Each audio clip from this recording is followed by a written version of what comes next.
8 years warranty, 200 kilometers, HEV battery. Hey guys, what's up? Peng Vlogs here at Toyota Santa Rosa. Natin yung the all-new Toyota Active HEV. Launched last October. Magpa-reserve, check nyo na with Rosmar.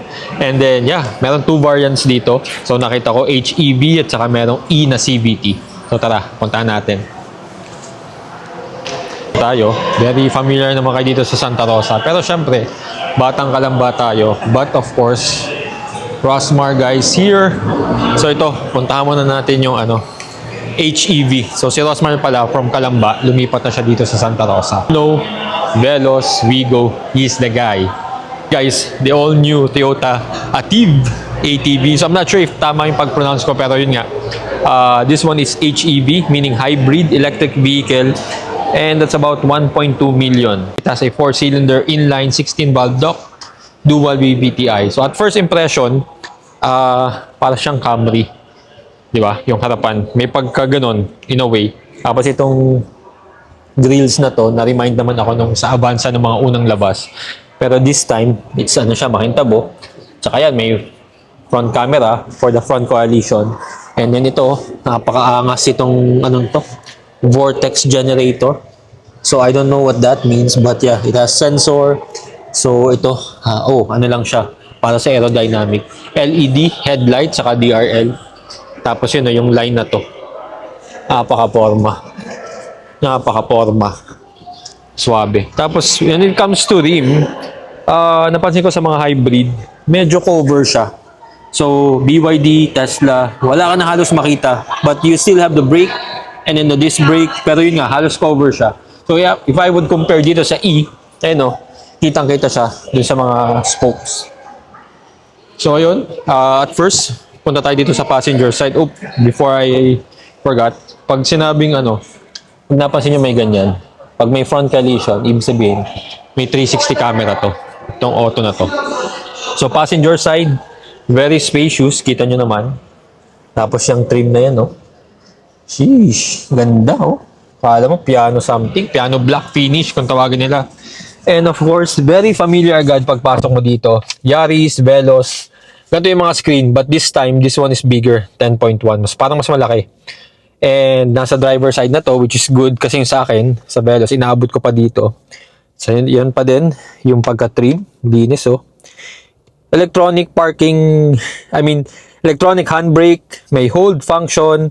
So may mga lagay ng mga coins, and then ito pa ang laki guys. Kasya dito ang isang loaf, fuwa bread or gardenia, pwede mo isiksik dyan. So yung maganda, laki niya, leather para armrest din.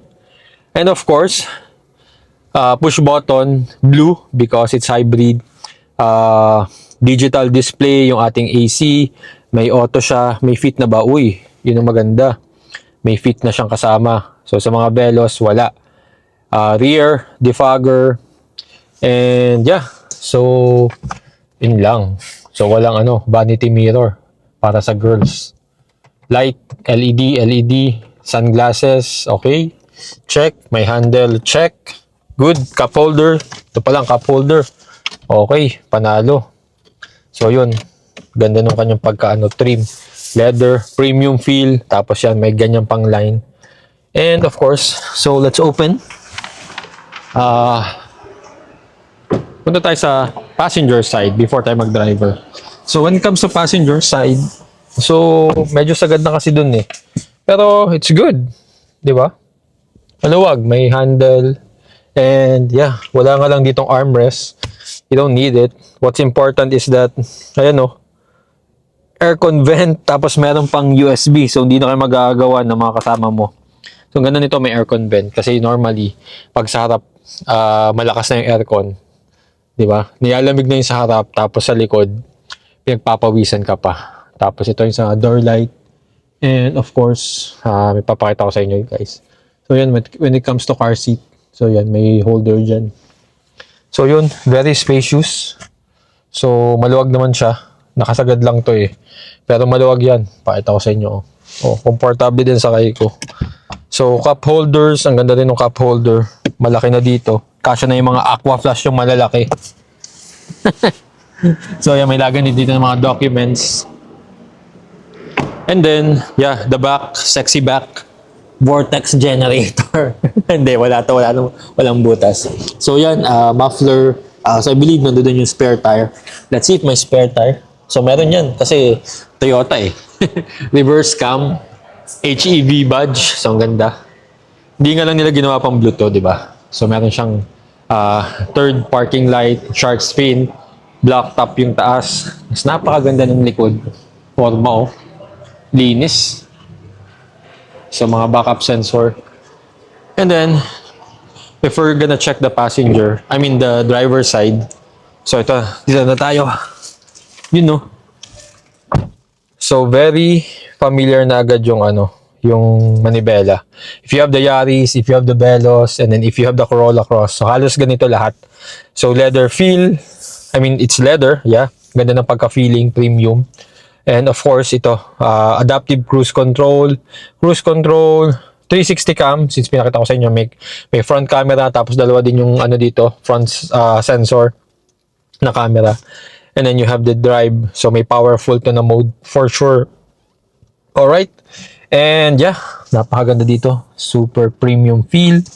EV mode, ESP, front collision, dito rin yung lane departure, and then park. So, pwede mo siyang ipatayin kasi pag maraming kamote, yung mga motor, pag traffic, pwede mong i-off yan kasi tutunog ng tutunog. Tututut. Then ito, yun no. So, for the drinks. And then yeah, feels good, man. Sarap. So, swabe guys. Ganda dito sa loob. So, makikita nyo, yung leather seat. So, dito, meron siyang, I forgot yung term, pero, ayan, may mga butas-butas siya para hindi kayo pagpawisan. Kasi malimit, di ba? Ako, pawisin ako. So, ayoko nung kahit lamig na lamig ka na, papawisan yung likod mo. And of course, ayan, sa mga laging lobat, Type-C, because right now, lahat Type-C na, iPhone 17, sa mga naka-fully paid dyan. And normal USB, wireless charger. So, din to, Apple CarPlay and then Android display, wireless siya. Alright?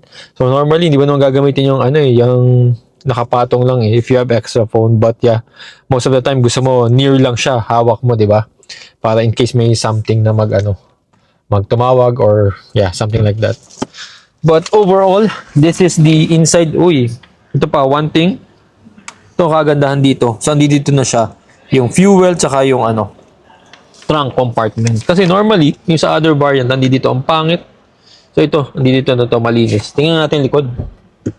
Yun. It pops up. So, nag-pop up yung likod. Tingnan natin. Yun, no? Luwag, guys. So, tingnan natin yung rim. Oh, surprisingly, yan ang maganda. Dito, hybrid pero naka-mags ka. Tapos, ito na rin yung iyong tools jack mo.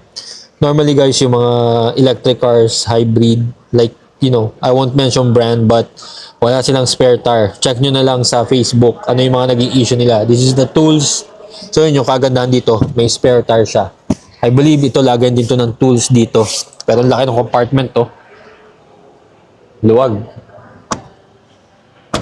So, yun. Alright. So, yun lang, guys. So, check out with Rosmar if you want to know more about the Toyota HEV. Okay?